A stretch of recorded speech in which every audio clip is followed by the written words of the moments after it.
NBA STraya. There you go. That's right. It's NBA STraya. It is Thursday, October 19. All day. I'm your host, James Clements. I'm the editor of a good website. It's called CodeBet. Go check that out, codebet.com.au. You can see my ugly mug as well in the paper every single day. And on Fox Sports Lab NFL. And CodeBet Daily. And on CodeBet. It's a lot of my dumb, ugly mug, isn't it? I'm here in the CodeBet studios, a.k.a. the James Clements Excellence in Podcasting Memorial Studio. We are, 6 days out of the NBA season. And this is the companion piece to yesterday's show. That's right. We did this yesterday, didn't we? So now we're going to do another one. It's it. That's all it is. It's the win totals. That's right. The win totals for this upcoming NBA season. But today we're going to do the West. Because you see, we did the East yesterday, Gerald. Now we're going to do the West, which is on the other side. It goes East, then it goes West. I'm not even going to break it up into divisions like dorks would. Who gives a fuck about divisions, I say? Vote no to NBA divisions. Either way, we're going to nah for every team. We're going there win total over under as well. An Outback Takehouse, unpopular opinion of the day. And that's it. We'll have an odds look at some of the, I think my 4 favourite at the end of it like we did yesterday's show as well. And that'll be pretty fun. So let's bloody well get into it because this is episode 9-7 of NBA STraya. That's right, 967. Jeez, that's a lot. It's a lot. It's a lot. Let's go. The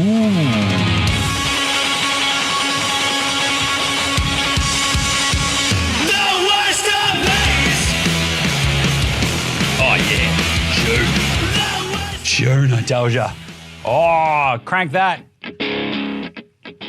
This is Joe Ingles, and you're listening to NBA STraya. Thanks, Jingles. You really are. Better watch out for that Shaq attack. Watch out for the Shaq attack. Or at least you better watch out for the, oh, hey, man, I don't want to come into work, eh? That's right. The James Harden RDO. He's like, yeah, fuck, I put that leave request in. Did you guys not see that one? And everyone's like, no, you didn't, James. He's like, nah, I'm pretty sure I clicked submit. And they're like, nah, you didn't. You've just fucked off back to Houston, haven't you? He's like, no, maybe. Just on the down low, maybe I did. The strippers are better here. I don't know what to tell you. Like, that's exactly what he's thinking. He's like, have you seen the strippers in Philly? They're shit. I know all the ones in Houston. I've put them all through college. I feel comfortable here. The wings are better. There's no cheesesteaks, but the wings are better. It's about circles and roundabouts when it comes to James Harden, obviously. But good on him, because he didn't show up for practice today. How's that, Gerald? He just goes, yeah, nah, fuck it. Can't be rude to going into work today. Not bad. It's like half the fucking office here, actually. I'll tell you that much. No pricks here. Anyway, thing is, it feels very much exactly though James Harden got wind of the simple idea that the Clippers and the Sixers have not traded him yet. You know, they've just sort of gone, that doesn't sound like a fair trade for us, say the Clippers. And Philly are like, what the fuck are you talking about? You're the ones getting the former MVP. This is bullshit. And I'll tell you what. How does this not spur James Harden on to kick some ass with Philly instead? I mean, we get it. He's a fucking coward. Just a big, chunky coward, just like me. But this is what we last heard, was that the Clippers were offered basically the trade package is like, we'll give you James Harden, just give us 1 first rounder, 1 pick swap, and give us T-Man. That's right, Terrence Mann. And the Clippers like, oh, nah, man, that's a bit rich for our blood. Fuck it. Oh, what do you mean give you guys a pick? It's like, it's James Harden. He wants to go to your thing. It's like, yeah, that means we've got all the fucking leverage, you dickheads. So blow it out your ass, Philly. And that's exactly what's happened. There were like reports that's like, oh, it's killed all momentum towards getting a deal done. It's like, yeah, no shit. But if you're James Harden, you're like, hang on a second. This place that I want to get traded to doesn't want to give up Terrence Mann for me. James Harden, former MVP, scoring champ, noted beard haver, stripper enthusiast. You know, that's how do you not just have that light a fire under your ass, Gerald? That's what I ask you. It sounds like absolute bullshit and just makes me just go, hang on a second. James Harden might be a bit of a fuckwit. Just saying. I also love this because Outback Takehouse, that's right, it's Thursday at Outback. This is actually, I think, what do we do on Thursdays for Outback? It's 2 for 1, blooming onions. That's right. No prick in Australia knows what the fuck these things are. What is it? A deep fried onion made to look like a flower. What the fuck are you Yanks on about? The only onion you eat in Australia is cooked as black as a dead dog's guts and chucked on a fucking saucy outside of Bunnings. Simple as that. Only at Outback. And today's Flame Grill take is, this is the Clippers just going, we don't fucking want James Harden. It's like, we don't really want to give up Terrence Mann. We couldn't possibly do it for anything more than, I don't know, 1 first rounder, but we can't give you Terrence Mann. It's basically the Clippers going, look, we don't want to trade Terrence Mann, but really what they're saying is, we don't want James Harden. We actually just don't want the fucking guy. We're just putting in like a little bit of work to make it look like we kind of do, but we fucking don't. That's what they're doing. So there you go. There's your Outback Takehouse for today, with a bit of news as well. With all that said, and without further ado, now we're playing some house hats because we're going to get into the West.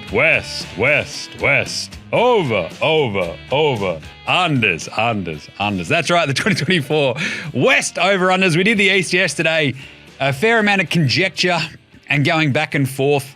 I feel like Indy was the one where I sort of ended up flipping and flopping a lot.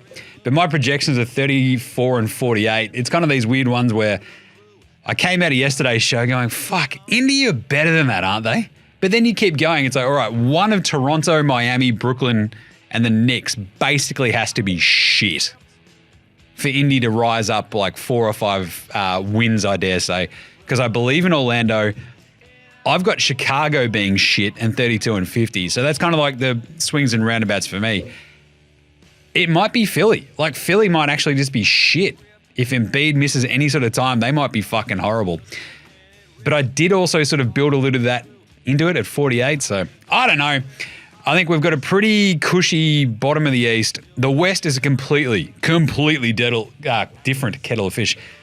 Dettle of fish, yeah. Dettle of Kish. There you go. That's all right. Let's do some West over-unders. Shall we start at the top? Why, yes, we ought to.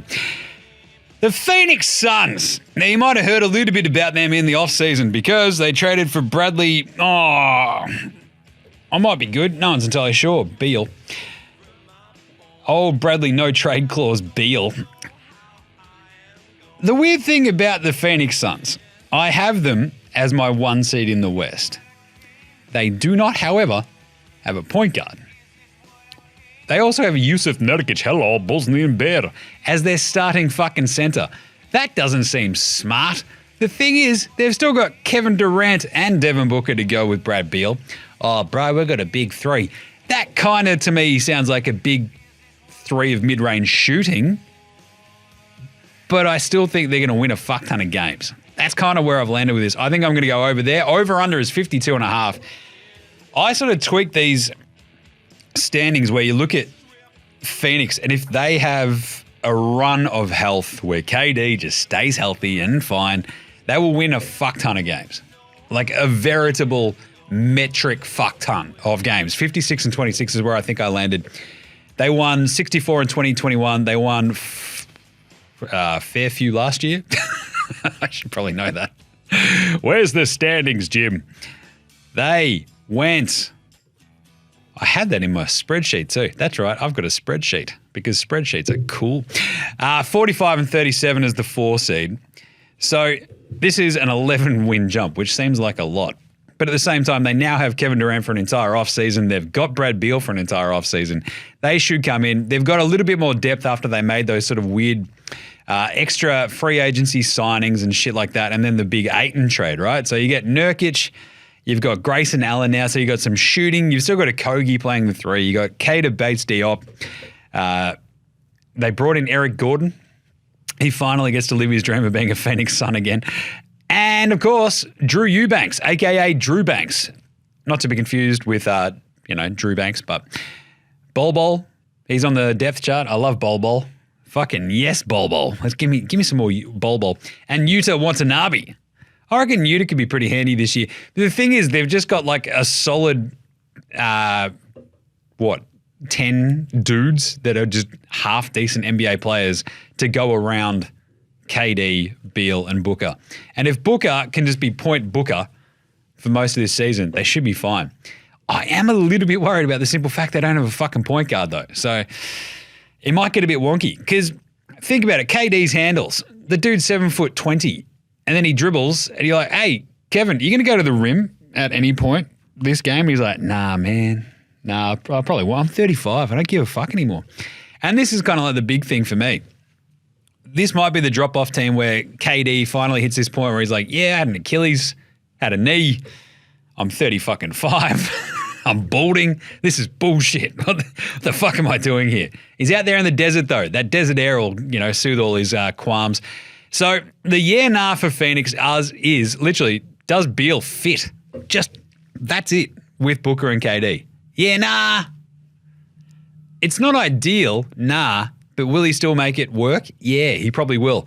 Brad Beal is the most up-jumped fucking third banana you'll ever see, and now he's actually a third banana, so he's in his perfect spot. I love that. He's the Ray Allen. You've got Booker and KD. That's your Pierce and KG, if you want to keep up with the 2008 Boston Celtics comparisons. But I think it'll be fine. Beal doesn't need to do too much.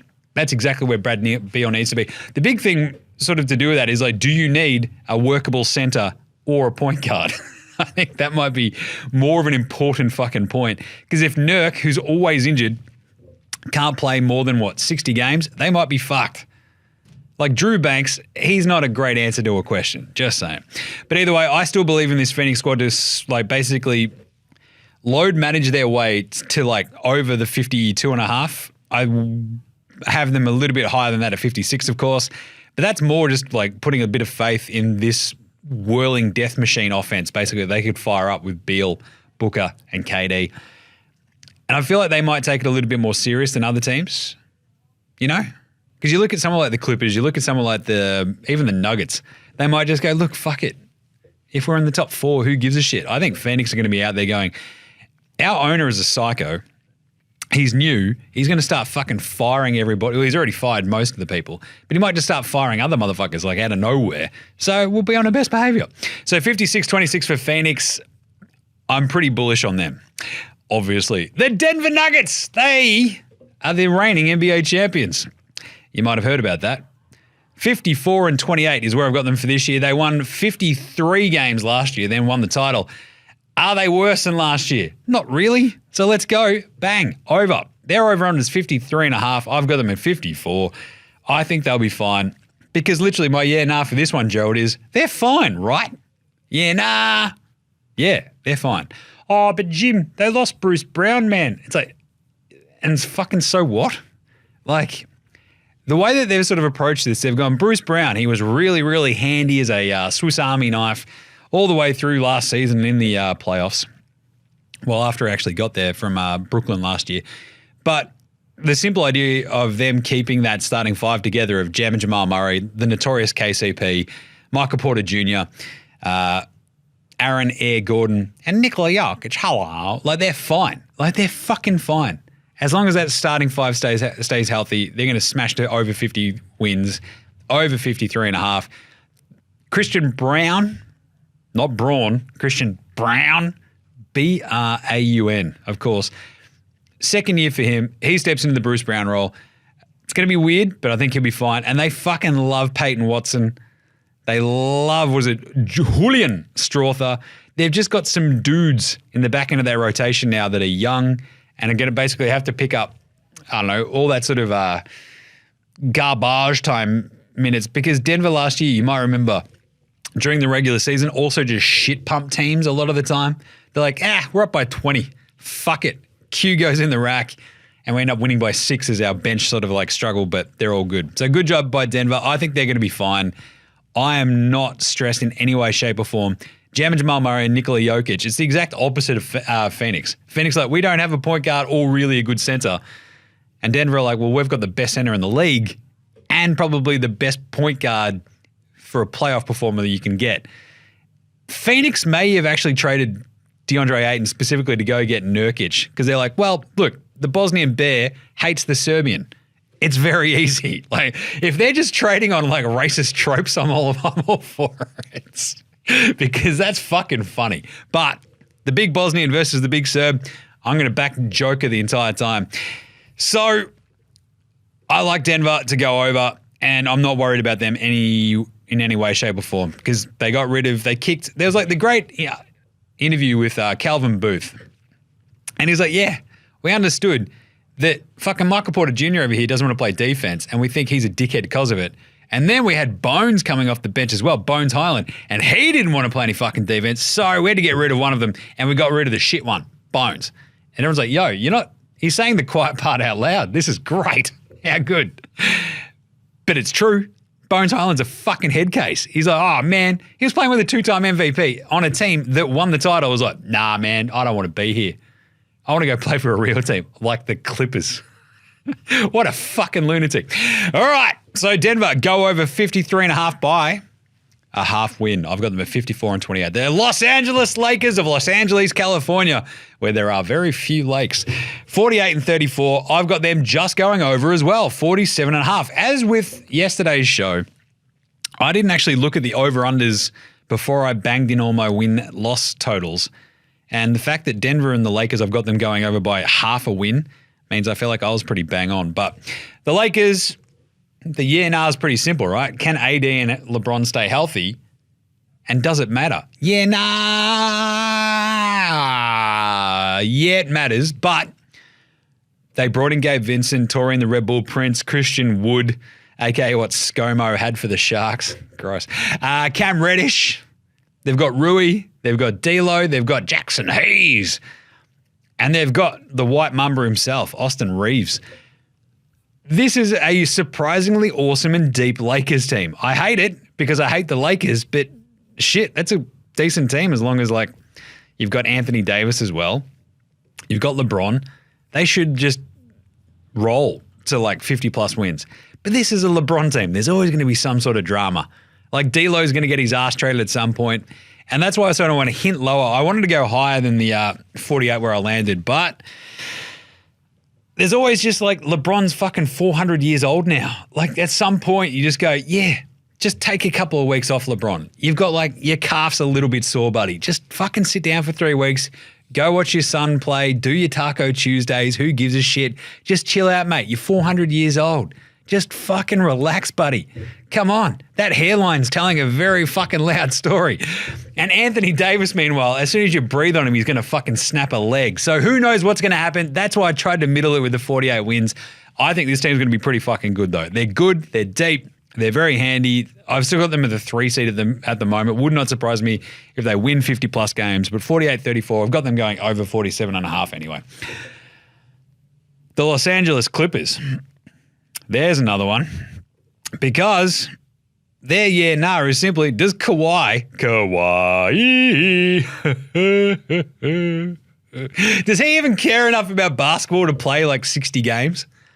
Like, do you think he gives any hint of a fuck? Because I don't. Yeah, nah. This motherfucker is just like, hey man, I'm not going to tell you anything about anything. It's like, hey Kawhi, do you want to play basketball? He's like, I'm fucking not saying anything. It's like, this guy's a psycho. What are you doing? And then he gets out there and plays and you're like, fuck, is he the best player in the NBA? What the shit is happening? Anyway, fuck that.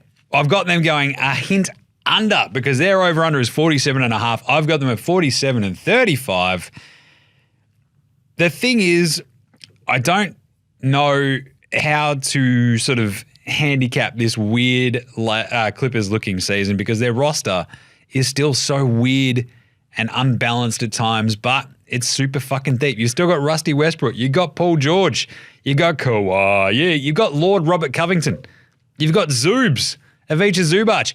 You've got the fucking immortal, untouchable, super duper star T-Man who can't be traded for a former MVP. They've got Norm Powell. You've got Frenchie Batum. Oh, I stole your money, Charlotte, and now I'm playing in Los Angeles. Oh. And you've got the shit Plumlee, but he turned out to be the best Plumlee, Mason Plumlee, who looks exactly like my youngest brother. So it's a weird mix. It's a deep mix. They've got Bones Highland. You know that Ty Lue this offseason was kind of like kicking the tires. I'm like, hey, does anybody else want me to coach for them? Just saying. Like, I'm a good coach. I want a title. Hey, guys, anybody out there? Anyone? Hey, anybody? No. And everyone's like, Ty, What are you doing, bro? You're the coach of the Clippers. Shut the fuck up. And he's like, yeah, all right. That's just clearly a dude who's sick of like Kawhi Leonard shit. He's like, I fucking hate this guy. I fucking hate him. I don't know what days he's going to play. I don't know when he's going to take a weird RDO. And now they've made me fucking sit here and like deal with Russell Westbrook. This is bullshit. I don't need this stress in my life. Fuck this. And it's like, Ty, you're getting paid a fuck ton of money by Steve Ballmer. Just deal with it. And he's like, all right, I guess I will. Sure. So good luck deciding how many fucking wins this team's going to have. I have them, as mentioned, at 47. That goes a half win under. So I'm going to go the under 47.5 because the Clippers, everything just depends on health, right? We saw it last year. Kawhi and Paul George in and out. They end up at 44 and 38. And this is the tough part. This is the exact moment where everything in the West gets really fucking difficult. Because from the Clippers all the way down to basically what? Utah. Every team in that mix, they could all win 50 games. They could all win 36. Like, it's a weird fucking mishmash. And the Clippers, so much of it just depends on health. They win 44 last year, 42. I'm going at 47, so I'm being a little bit bullish where Kawhi plays 2/3 of the season, doesn't get injured, but just takes every second fucking day off just because he's like, yeah, I don't give a fuck. And Paul George puts up MVP numbers for chunks of the season, talks about how clutch he is, and then they go out in the second round. Either way, Clippers under. The Golden State Warriors. Hey, they've got Chris Paul now. That's fucking weird. I hate this, Gerald. It's like you spend years and years and years going up against like your most hated enemies, and then you join them. It's just gross. It's like Mick McGuan going from Collingwood to Carlton back in the 90s. You know what I'm talking about. Gerald's nodding along going, yeah, I have no idea. Anyway, but this is like Shaq on the Celtics. Like, I hate this shit. It makes no fucking sense.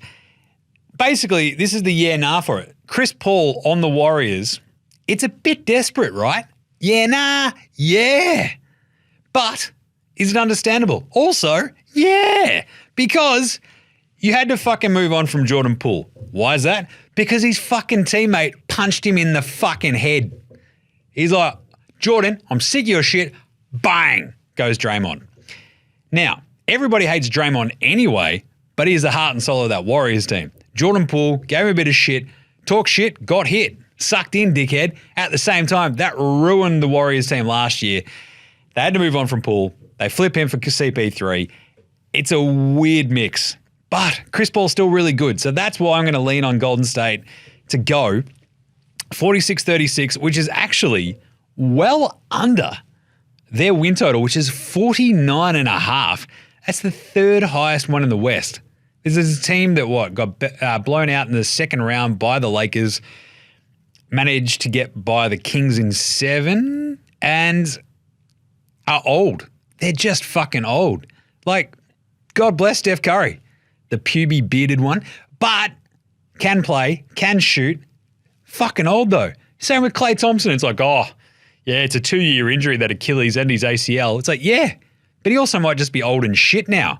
Like, all he does is, like, if all Klay does is shoot, that's great. He's like the second best shooter of all time. The first best shooter of all time, that's good syntax there, is Steph. So you got the two best shooters of all time on your team. Awesome. But the way that this roster is now constructed with Chris Paul, Steph Curry, Klay, you've now got Andrew Wiggins, at the 4, and Draymond at the 5. You're like, all right, fuck, we're pretty small. How the fuck are we going to beat Nikola Jokic? Like, there's like a 7'1" Serbian who's just like holding the ball above Chris Paul's head.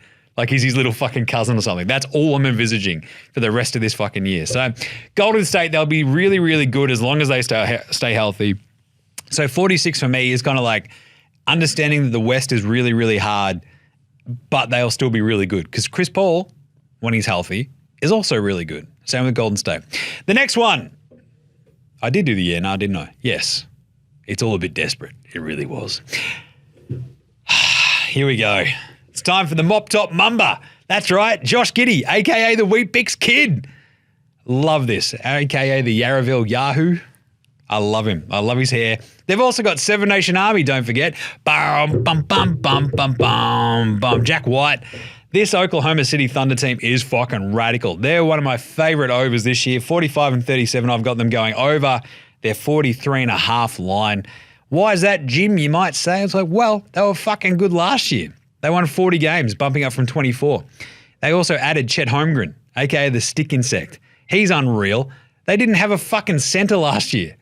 Now they've got like a fucking weird unicorn who can play awesome defense, put the ball on the floor, also finish inside, and they've got the mop-top mummer. They've got SGA, a first-team All-NBA guard, and they've got the Williams eyes. The Williamses? The Williams eye. There you go. Both Jalen Williamses. J-Dub and the other one. They're fucking rad. They're really well coached, and I think my key point for the OKC over for this season is, I brought this up on Code Bet Daily a couple of days ago, they're young. They don't give a fuck about doing the Kawhi Leonard like resting bullshit. They don't give a fuck about load management. All they care about is managing their loads on some of those groupies, you know what I'm saying? But either way, gross. 45 and 37. They're going to go hammer and tongs all year. Their coach, Mark Duggan, is pretty fucking good. Always really well prepared. I've got them going over. I've got them at 45-37. That is over 43.5. Josh Giddey, most improved player? Probably not. Probably doesn't need to average too many more points than he's 16 at the moment, but watch him absolutely rack up the triple doubles this year, I think, as he does a little bit of everything. Lots of mouths to feed all of a sudden in OKC with Chet there, so I don't expect Josh Giddey to top 20 points a game, but I think he'll stay steady around that 16 to 18 mark and have a really, really good season. It's just a fucking shame they traded Patty Mills. What a bunch of cowards. I still swear, again, Outback Takehouse, Adam Silver. Hey, is this Sam Presti? Yeah, Sam, I hear you've got 3 Australians on your team. You can't do it. I won't have 3 Australians on one team. Get rid of at least Patty or I'll fucking have you killed. Fucking weird Sam Presti. So that's definitely what's happened, obviously. So OKC, they go over 43.5. Sacramento! I've got them going over 44.5 as well. Do they top last year's 48? No. Do they take a little bit of a step back? Yes. Are they still really good? Also, yes. Because, oh wait, did I do a year now? No, I didn't do a year now for OKC. Well, fuck. Thanks, Gerald. It needs a sign saying you didn't do the fucking year nah, Jimmy, idiot. OKC, I talked about this on yesterday's show. Are they this year's Sacramento? Yeah, nah, yeah. And are Sacramento this year's Memphis? Yeah, nah, yeah. And are Memphis last year's Warrior? No. I can't remember where I got to with the similes and metaphors yesterday. But either way, are they this year's Sacramento? Yeah, nah, yeah. I think they're the ones that go, oh shit, we're good, we're young, we're super talented, and we're going to play fucking hard time in, time out. We've got a superstar guard, just like they've got Diaz Fox, we've got SGA. Off they go. They'll be fine. And does Chet fit? Of course he does. Yeah, nah, yeah, because they didn't have a fucking center. Now they do. Poor one out for Poku, though. The original stick insect. Anyway, Sacramento, 45 and 37. I've got them on the same thing as OKC. That goes over by a half win. I think, look, they were really lucky in terms of injury stuff last year. Sabonis played through a fucking couple of injuries. Fox was healthy, wins the Clutch Player of the Year award. They got just slightly deeper and slightly better, but at the same time, the West is slightly deeper and slightly better. So I don't know if they match last year's total, right? You've got Kevin fucking Huerta, the Ginger Ninja. You've got Harrison Barnes. You've got a better Keegan Murray, presumably, a year later. You got the Souvlaki King himself, Domantas Sabonis. Oh, yeah, combination meat. Thanks, Domantas. Yeah, cheers, mate. Yeah, easy on the tomato. You chuck a bit of extra garlic sauce on there. Thanks, buddy. But they do bring over the EuroLeague's MVP, Sasha Vezenkov. Hello, it's Sasha Vezenkov. I've come to kick out stacked names and chew bubblegum and all out the bubblegum. Yeah, in Lativia, bubblegum bubbles you. But they've still got Malik Monk, Davion Mitchell. They brought in Chris Duarte as well. It's a deep, awesome team. They've got the Ukrainian stepladder still there, Alex Len, Trey Lyles, a.k.a. not Donnie Mitchell. But look, I think Sacramento finally hit their level now this year. They'll plateau a little bit, and this is the yeah, nah for Sacramento. Can they stay healthy and ride the vibes? Yeah, nah. Yeah, but only to a degree. You can ride the vibes for this year, and then it gets fucking weird. I mean, fires a laser! Like that sort of shit. Light the beam. That's awesome. Great vibes. But you got to keep up the winning or else it's going to get weird. And you can't turn into Memphis and get all arrogant and fucky. But as long as you're fun and kind of cool, you're right. But I think we might just see a hint of just a bit of a plateau this year. The Kings have taken the leap. Now this is the solidification time. So they still go over, but not by much. So 45, I've got them at. The over-under is 44.5. So let's go Sacramento. Memphis are the real sliders for me. 44 and 38, I've got them at. That is under their over-under 46.5. They won 51 games last year, 56 in 2021. How do they get worse, Jim? I'm like, well, they don't have fucking bang, bang, Morant for 25 games because he's all out there going bang, bang, bang. Look at my gun. Hey, check this out over here. Live internet video. It's my gun. It's like, but you were literally told not to show guns on the internet while being live. And he's like, but I fucking love my gun. Just look at it. And he's like, nah, man, just everybody's going to see how fucking sick this gun is. It's like, all right. Yeah, that's a 25-game suspension, you fucking dumb idiot. Anyway, so good job, Ja Morant. They at least brought in Marcus Smart to, fill in for him for 25 games. The problem is Marcus Smart's going to be like, I'm as good as Ja Morant. And everyone's going to be like, oh, fuck, no, he's not. Shit, this sucks. Because what was it? They went 20-5 without Ja last year. I don't think they're going to be able to pull off that during his suspension. If they do, that'll be fucking awesome. But once he gets back, I think this is just, again, it just shows you how tough the West is going to be because Memphis are really deep. They're really fucking good, again. But there are some weird question marks around this roster where you go, oh, we've got the Duck Man, Luke Kennard. Awesome. Can he just stay in a rotation for an entire fucking season, though, without getting traded? I guess we're about to find out. They've got, the big fellas, Kenny Lofton Jr. Doesn't mind a pie, just called Kenny.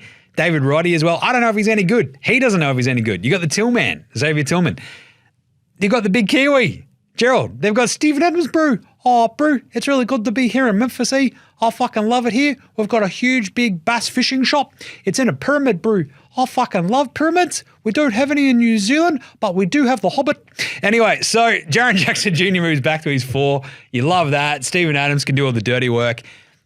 But without Ja Morant there, as your superstar, straw to stir the drink, it just leaves me a little bit cold. So Desmond Bane should be really good again, but he's really small. He's he's built like a bowling ball who can get you 25 at any night, which is awesome. Can shoot the piss out of it, don't get me wrong. But the yeah now for Memphis is literally, can they tread water with Marcus Smart in place of Ja Morant? Yeah, nah. Yeah. But it's just treading water. And if you're treading water in the West without your superstar point guard because he fucking loves guns, it's going to put a dent in your win total this year, I think. So from 51 last year, I've got them going down to 44. That goes 2.5 wins under for their total this year. And I feel pretty good about that. I think it just becomes a bit of a fucking slog for Memphis. Talk about Sacramento and vibes. They had the vibes last year. Memphis had the vibes a year and a half, 2 years ago. Then they fucked the vibes. They bent the vibes over and really had their way with it with the fucking guns. Bang, bang, bang. Just, again, Gerald, my idea, though, for Ja Morant, just let me pitch it one more time, is if Ja Morant just had started a YouTube channel of him doing, gun reviews and being a really big fucking gun enthusiast, there is no way he would have been suspended 25 games. If he's like, hey guys, welcome back to all my subscribers. It's Ja Morant here on Bang Bang, I'm Ja Morant. Today we're looking at this Glock 9mm. You see what you do to clean your gun, and he goes through all the bits. He cleans it out. He shows you how to load it properly, where the safety is, proper gun sort of control and all this stuff. It's his First Amendment or Second Amendment rights. He can fucking bear arms, whatever. He lives in Tennessee. You just sit in a bar, put your gun on the fucking table with you. And you're just like, motherfucker, I'm in Tennessee. Do something. Go and just fucking try me. Who gives a fuck? If he had done all that, Adam Silver would have been like, Ja, I want to suspend you, but you seem like you really like guns. And he would have had no leg to stand on. So anyway, Memphis, I think just a little bit under this year. They're one of my casualties this year, just because someone has to sort of dip a little bit, I think. Minnesota, they go over 43.5 because they land on 44. I can't believe I've gone within 2 wins, I reckon, of about, what's that? 1, 2, 3, 4, 5, 6 of these first ones that I've talked about. That's fucking nuts. It's almost like I'm good at my job. Anyway, Minnesota, this is all about the Twin Towers, isn't it? Rudy Gobert's a Staffel Tower. And Big Karl Anthony Towns, the man who is softer than Kleenex.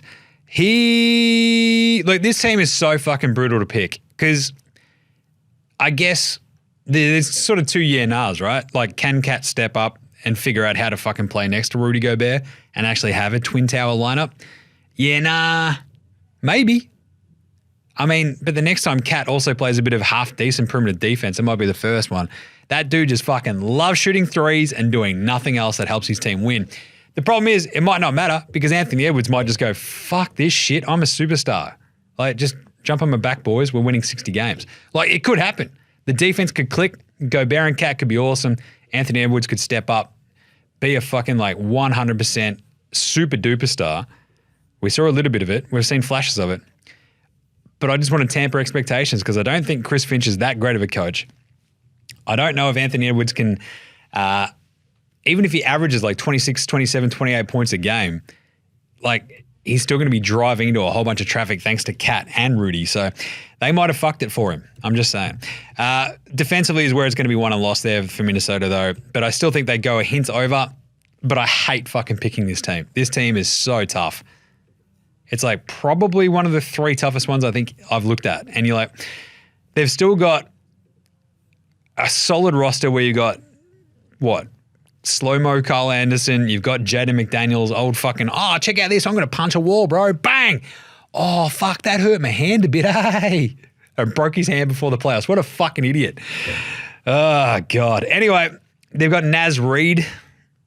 They've just got a really good rotation. I just don't trust it. So there you go. Minnesota, what was that? In the end, it was a over by a half game because their over on is 43.5. I've got them at 44. Here's another one that's fucking hard. The Pelicans. Be a Pelican, not a Pelicant. That's right.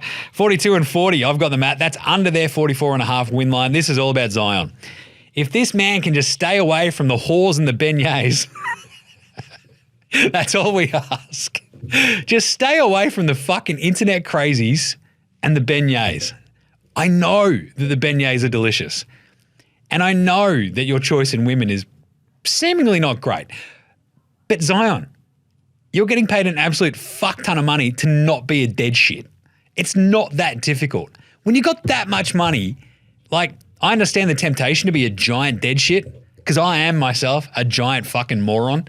But to be that much of a dead shit where you've got absolute lunatics outing you on the internet for, I don't know, your weird sexual proclivities, have at it, Zion. That's fine.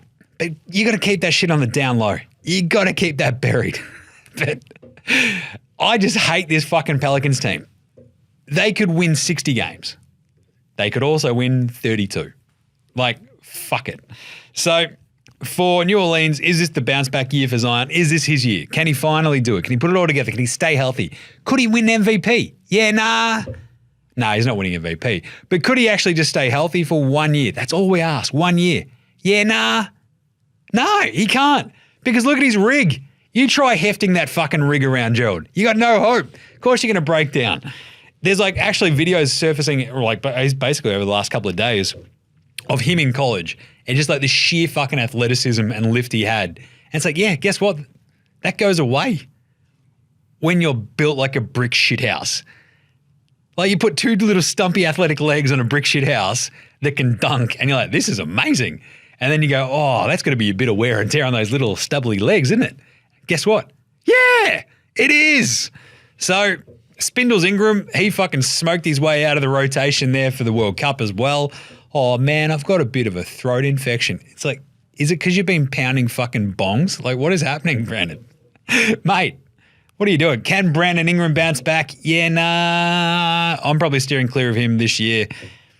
The vibes in the World Cup for Brandon Ingram are bad. So I just feel in general for this team, talk about teams with question marks. They're just an entire question mark wrapped up in a team. We know that CJ McCollum will be good, but same sort of time. Like he's slightly playing out of position as a point guard. They've got Jose Alvarado. They've got the vacuum Dyson Daniels.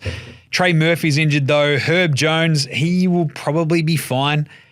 You got my name is Jonas Valanciunas in the middle. It's just a weird fucking mix. Maybe Willie can get it working. I think they'll be okay. They should be better. They'll be slightly disappointing. They'll go 42-40 and go under 44.5. We're going to have to take a quick break, Gerald. I'm fucking running out of puff over here. Jesus Christ. Homie's sitting over there going, gee, is this motherfucker just talk for an hour? This is bullshit. All right, I'll be back in a second right after this. This is Nick Kay, and you're listening to NBA STraya.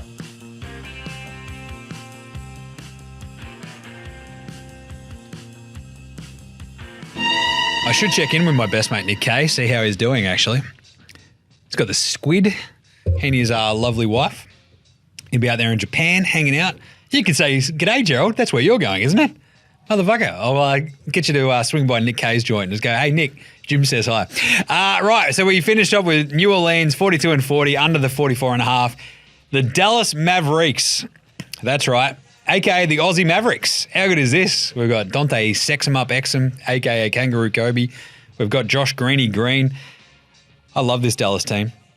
But I also think they're shit. 42-40 we're going for Dallas because Luka and that head case Kyrie Irving, what was it, 6-11 I think they went when they played together last year. I think it's a horrible fit. I think Kyrie's an absolute head case. And the big problem for Dallas is they've got a wild amount of positional redundancy. Also, they have no rim protection and like a weird lack of wings. It's like, what the fuck do you actually have then? It's like, well, we've got a lot of guys who can dribble the ball. But actually not that well, it turns out. It's like we've got Kyrie and Luka.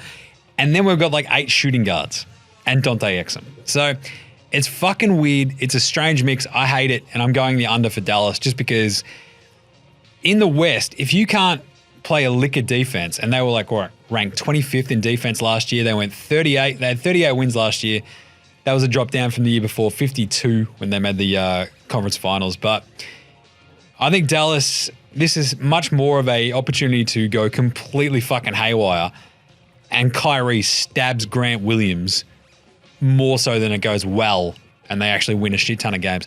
42-40, this is basically trying to quantify Kyrie's head-casedness and going, how is he going to fuck up this team at some point this year? He's going to go on a 2-week sabbatical and go, hey guys, I'm going to go to Burning Man. Just going to get my head right. It's like, fucking, yeah, you guys will be fine without me. It's like, Kyrie, it's the middle of the season, you fucking lunatic. What are you doing? So, 42-40 for Dallas is where I'm going to sit because they've still got Tim Hardaway. Look, they can make moves, obviously, during the season. With Tim Hardaway Jr., that contract. But bringing in Grant Williams is like, all right, cool. Does that really help? If nothing else, he's just going to shit Kyrie up the wall even more. And Kyrie's going to go, I fucking hate this guy. I fucking hate this place. I fucking hate all of yous. I'm out. Trade me to the Lakers. It's 100% going to happen. So I'm going to go the under, unsurprisingly, for Dallas, 42-40. Because as good as Luka is, I just feel like the vibes on this one are just sort of turning sour. And I don't want them to. I want the Mavs to be good. I want Luka to be good. I want Josh Greeny Green to shine. Shine, you beautiful diamond. Go on. I just don't know if it will. Utah, 36-46. That is a single win less than last season. It is still the over, however, because their over-under is 35.5. They didn't get worse. They did sort of finish out the season in kind of choppy fashion in Utah. They started off really well, and then it sort of slipped a bit more, and they ended up, obviously, you know, missing out on the playoffs, not looking great. But there's sort of still a bit to like there in Utah because they've still got Larry, that's a girl's name, marking it. They've got Jordan Jeremy Clarkson. They've got dudes, and you need dudes, Gerald. They've got some dudes. They got big Walker Kessler. They got John Collins, that's a tall cocktail from Atlanta. Like, they just aren't worse than last year. It's just that their West is going to be that much fucking tougher, and they're not going to surprise anybody this time. Like, they started off 10-3 last year, got to 19-16 by Christmas. And that sort of shows you that the fast start sort of slowly petered out, and that's how they played basically the rest of the season. So they've got a couple of Okchai Agbaji. They've got some half-decent rookies as well, but I can't see them going absolutely hammer and tongs above what they did last year. I don't think they slipped too far as well, though. So 36-46 for me for Utah. That is a half win over. Again, same thing goes for the San Antonio Banderas. Oh, wait, did I have a for that one? Did I? No, I didn't. Aha! Gerald, I'm on top of this one. Utah, do their rookies pop? Keontae George looks fucking awesome. So he might pop a little bit, but they probably need Kessler to pop even more and become like basically a top 8 center, which isn't really that hard once you think about it. But it does feel like a very similar season to last year for Utah, but they just don't take too many people by surprise, but they still thread that needle, end up with 37 wins. San Antonio Banderas Spurs. You might have seen a few highlights of a 7'40" Frenchman out there. Absolutely fucking pantsing. That's right. Fatty fat. Pantsing. Our man, sniper alert, Reggie Bullock by nutmegging him. Gerald, this is a 7'20" fucking French wunderkind who's out there dribbling up the court, bouncing in between another motherfucker's legs on his way to the basket. It is beautiful. I loved every second of it. Wemby is the real deal. The thing is, does he play more than 60 games? Yeah, nah. I don't think he does. I think Pop and the Spurs brains trust will be like, my dude, we fucking love you, but we're going to try to play it safe because you're a weird freak in nature. That's all you are. You're a weird freak. You're 7 foot 200. You're fucking built like a twig. You talk like all Frenchy. So just chill out, bruv. And he'll be like, oui. That's French for yes. So I think the Spurs, they will be better, obviously, because they have a giant fucking French dude in the middle. They've got a fairly solid rotation behind him, but the West is going to be a fucking murderer's row. 29.5 is still a really high over-under for a team that won 22 games last year. They have to go 8 wins better. I've got them over because they get to 30 and 52, just ticking over by a half win. I don't think they go too much better than that just because I don't know if Wemby's going to play too much more than these sort of 60-game allotment because Greg Popovich, he's smart. And that's all you need to play. Last two, unbelievably. Houston. What a weird fucking team this is. Dylan Brooks, he's already out there punching dudes in the dick, and it's like preseason. Dylan, bro, just chill the fuck out. He's like, no, I just love punching dicks, bang! So for them to go 31.5 wins, that's their over-under, 32 wins. They won 22 games last year. I've got them just going under. I've got them at 27-55 because they brought in Fred VanVleet of the Fighting Van Vliets. They brought in Dylan, the Dick Puncher Brooks. And I don't think they're going to be that. They brought in our man, the Rooster. Jock Landale, Rock'em Sock'em Block'em Jock'em Landale. But I just don't know that this is a roster that fits very well. You've still got Jalen Green, who's like, guys, I'm a fucking superstar. And everyone else is like, are you though? Because we just brought in 2 dudes to play your position. And he's like, fuck me, man, what did I do? And everyone's like, well, nothing. That's kind of half the problem, Jalen. You got to play a little bit of defense, my dude. And outside of that, you've got Şengün, who is radical. We all love Şengün, but I just feel like the Houston defense are really, really struggling with it, especially in the first half of the year. They do have old sex pest himself, Ime Udoka, as their coach. He's going to kick their asses into gear. But even when he was on a really good team with Boston, they sucked for the first half as they tried to figure out his fucking defensive schemes. Then they got really good. This is a far shitter team that is a lot younger. It will take them a lot more time, I think, to sort of finally get into the Udoka schemes and get their shit rolling. Because, look, Van Vliet, Dylan Brooks, handy, heady veterans. And when I say handy for Dylan Brooks, I'm talking about when he punches them in the dick. Gerald, just keep up. But Şengün, Jock Landale, it's not exactly the world's most imposingly defensive big man rotation. Jabari Smith Jr., he could take a bit of a leap as well. But it feels like Houston are trying to fast-track Jalen Green and Jabari Smith Jr.'s progress at the expense of Jalen Green and Jabari Smith Jr., which I do not like. It's like, we'll bring in some veterans. It's like, not the ones that play the same position as him, you idiots. What are you doing? And as mentioned on yesterday's show, they traded away the Soup Nazi because he's busy out there getting a little bit too in the choke. But anyway, so the thing is, the yeah, nah for Houston is, will Jalen Green get to touch the ball with Dylan Brooks on the court? Yeah, nah. Dylan Brooks is a head case. Shit bloke. Still Canadian, but somehow still a shit bloke. Go figure. But I don't know.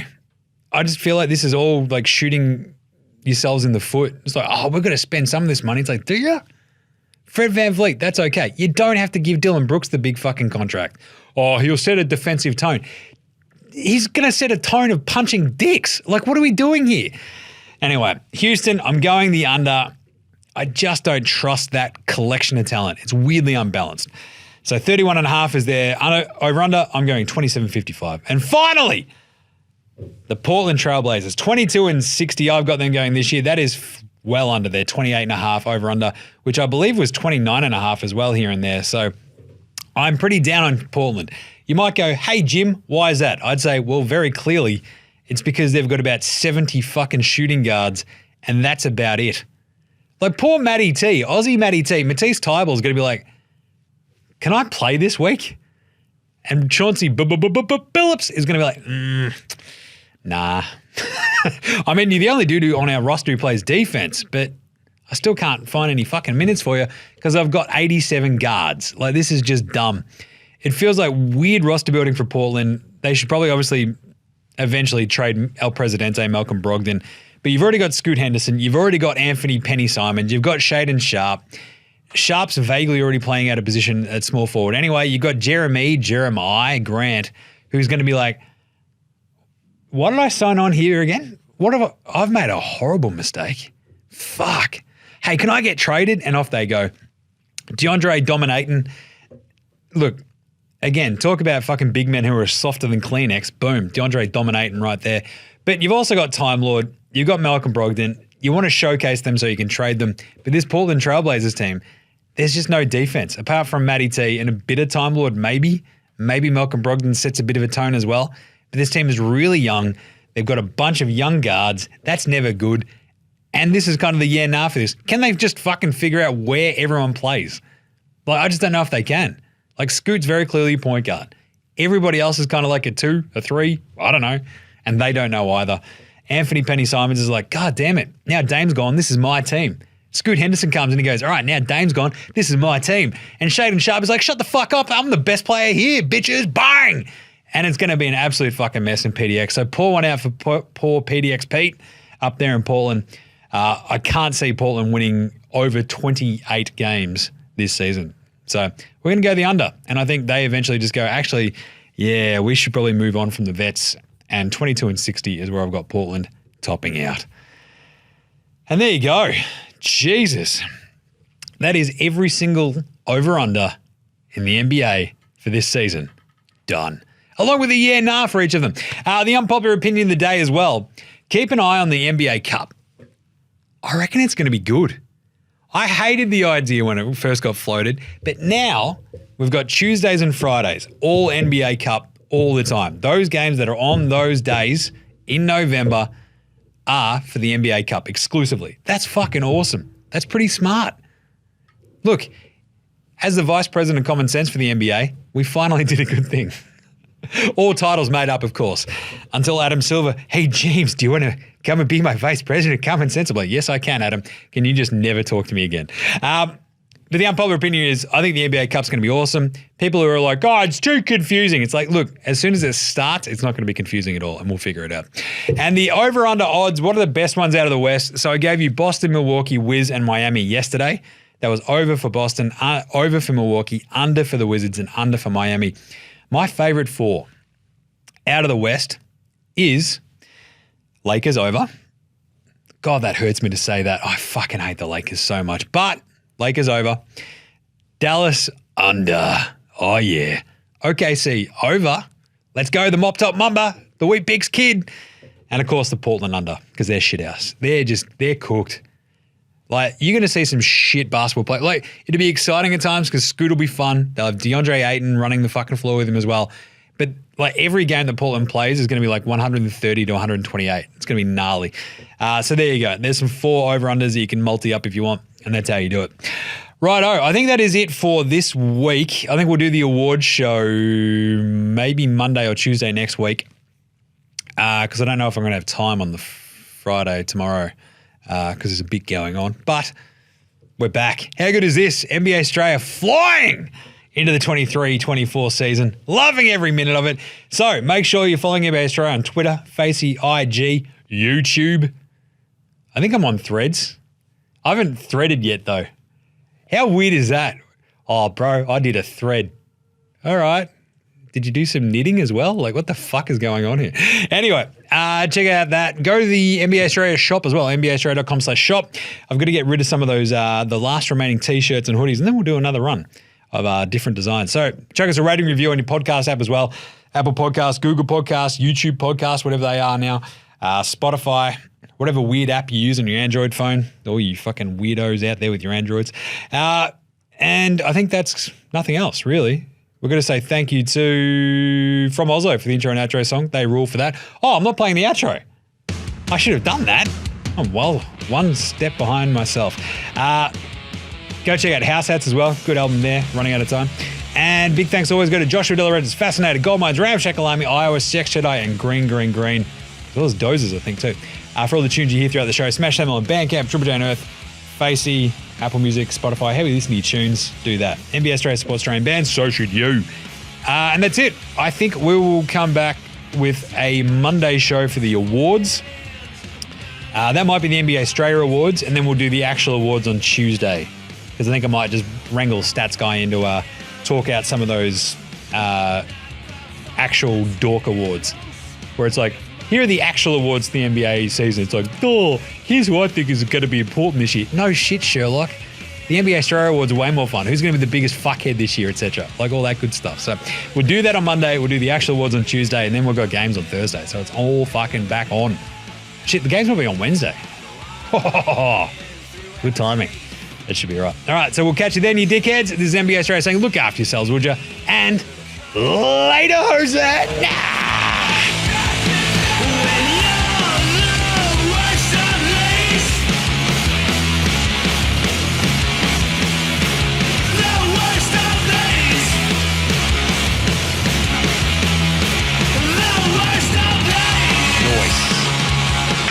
Don't know what to do.